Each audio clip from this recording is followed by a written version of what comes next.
Step by Step. 19 Essential Dhamma Talks by Sayadaw Jotika. Talk 3, Ānāpāna and Sati in Hearing. Insight meditation, vipassana, means practicing so that knowing knowledge Mun-A and the reality of the khandhas fit together. To understand this point, mindfulness, sati, must first be established, and samadhi must also be included. When the in-breath and out-breath enter and touch at the nostrils, beginning yogis should note them as going in and going out. Now we contemplate reality and knowing together, without letting the mind wander outward. Sometimes the in-breath is short and the out-breath is long, for example when one sighs. Sometimes it is the opposite. At times the in-breath and out-breath are not equal. Therefore, in the Ānāpāna practice, the Buddha instructed us to contemplate and know short and long breaths. Some practitioners contemplate the beginning, the middle and the end of the breath and note them, but they cannot follow continuously and become tired. To know the beginning, middle and end means to know the whole breath, from the beginning through the middle to the end. This is knowing the breath exactly as it is, from the start of the in-breath to its end, and from the start of the out-breath to its end. Only when knowing and reality fit together precisely does the mind not go outward, because it is carefully attending to what is actually happening. Sayadaw often instructed practitioners to practice Ānāpāna for 15 or 20 minutes at the beginning of sitting meditation. This was mentioned in many of his daily talks for general listeners. For those practicing under his direct guidance at the center, the instructions might differ. See Sayadaw's short biography by Bhikkhu Uttamo, who practiced under his guidance at the center. Sayadaw instructed him to develop samadhi through Ānāpāna until it became stable. Even for those who have already discerned anicca at the beginning of sitting, samadhi must still be established. This is a general principle at other times, but not at near death. There is no need to do samadhi, because there is no time for it. In many scriptures, when the Buddha visited monks who were ill or dying, he always taught them vipassana, insight meditation. At times of good health and in ordinary circumstances, however, people should calm the mind and purify it from the hindrances.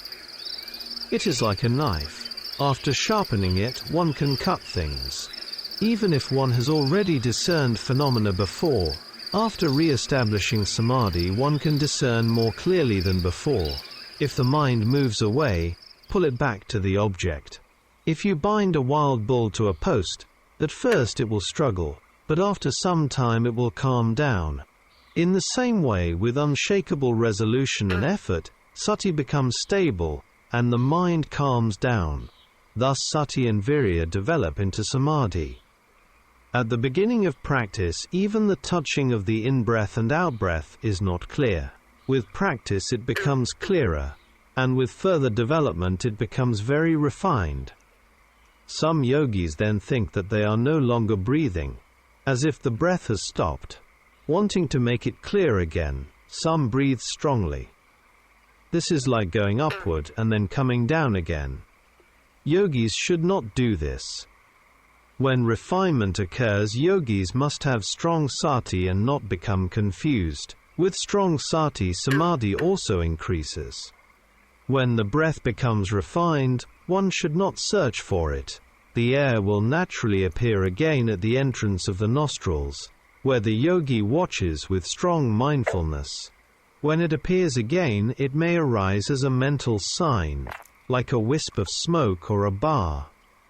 Some yogis play with this mental image, moving it in and out of the body. Others simply let it remain at the entrance of the nostrils.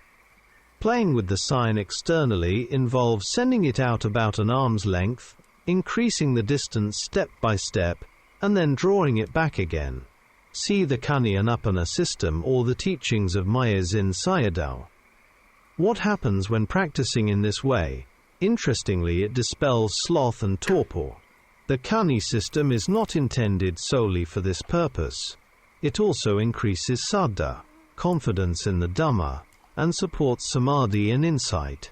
It strengthens virya-magga and supports effort, leaving no room for sloth and torpor.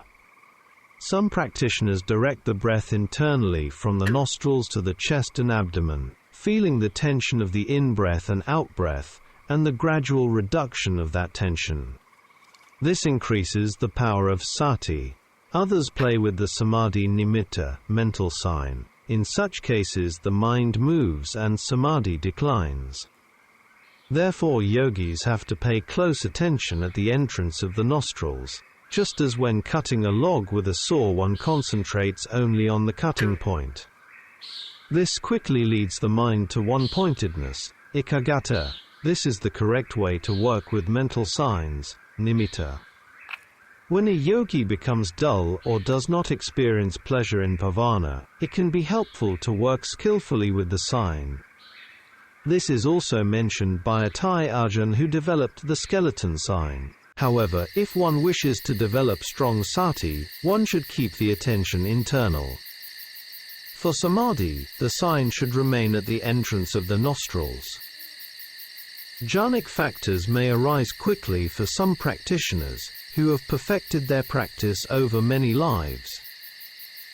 With stable samadhi, the mind becomes calm and peaceful, and rapture, piti, may arise like a shower. At this point the yogi should not follow rapture, but continue watching only at the nostrils. Rapture is indeed wholesome, but it can pull the mind away and deceive the yogi. Only by not following it does samadhi improve. According to the Ānāpāna and Sati Sutta, if one practices the 16 stages, rapture arises many times. This is the gradual path. Developing rapture means that rapture arises with both the in-breath and the out-breath. Some practitioners experience rapture only when breathing in, but not when breathing out. This indicates an incompleteness in bhavana. The reason is that while breathing in, the mind inclines toward the object, but it does not do so while breathing out. Others experience the reverse. To avoid this imbalance, do not force the in-breath or the out-breath, simply follow the breath naturally. In this way gooseflesh and rapture arise with both in-breath and out-breath. If the practice inclines too much to one side, the other side weakens. Therefore, balance is essential. At this stage Ānāpāna practice is like an art. When rapture arises, gooseflesh appears. The nerves open, and the circulation of blood and air becomes smooth. In Ajahn Thanisaro's breath meditation, he taught the balancing of breath energy throughout the whole body in order to establish samadhi.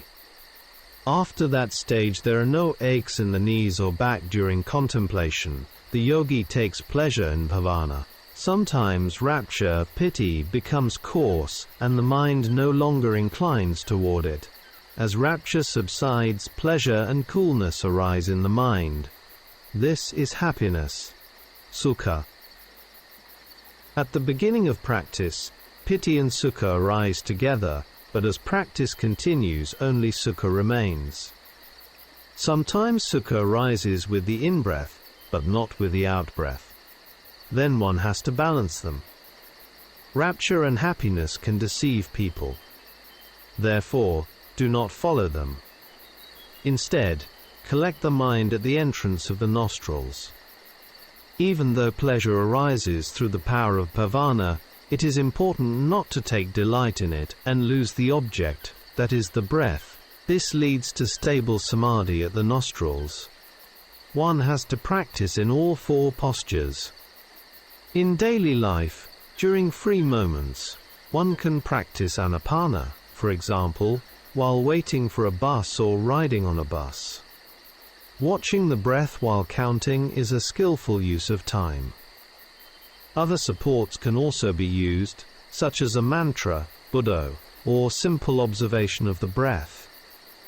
Counting can be practiced as follows: 1 1, 2 2, 3 3, and so on, up to 5 5.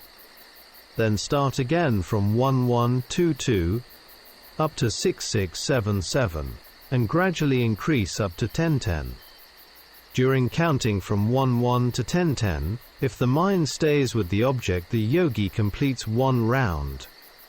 If a mistake is made, one should return to 1-1 and begin again. Note, this way of counting the breath is used in the kanai system to develop a light nimitta, mental sign. This method is also suitable when using rosary beads. With more counting rounds, confidence, saddha, increases. In this way, one not only maintains sati but also applies careful attention to the object. Some people use very simple counting, such as 1 to 10, 1 to 10. This is easy, but because it is easy, they may not take it seriously. The first method emphasizes keeping the object firmly when the mind tends to move away. Concern about losing the object encourages stronger mindfulness. Although it is more difficult, it requires greater care with sati, and as a result mindfulness becomes stronger. There are three factors involved in this practice. These are being mindful of the air, touching and knowing it. Maintaining awareness of the counting, for example 1-1-2-2. Taking care not to miss the rounds of counting, such as 1 to 6, 1 to 7, and so on. This method causes the hindrances to fall away quickly. One has to practice with firm resolution, adittana, deciding in advance how many rounds to complete. For example, 500 rounds or 1,000 rounds. This leads to samadhi quickly. If a yogi misses a round, they cannot continue that count and must begin again from the start. Therefore, they must be very careful. To fulfill the resolution, the firm standpoint, one must apply great care and mindfulness. In a short period, this develops samadhi. Note, some yogis who have experienced the Kani system have reported records of this practice, and these seem to support this point.